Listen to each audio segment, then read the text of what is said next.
my grandmother who raised me. She lived to be 106 recently.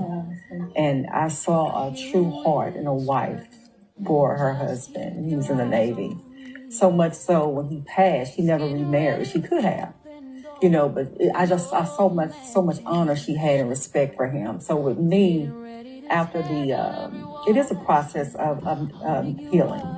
For me, when I I call him Daddy. Jesus is my daddy. If I never knew my earthly father, he's always been my spiritual father.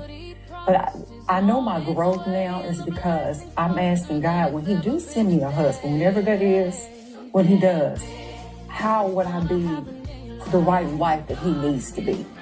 How can I serve my husband? Like whatever he went through in his trauma as a kid, whatever, I want to be that peace for him when he come home.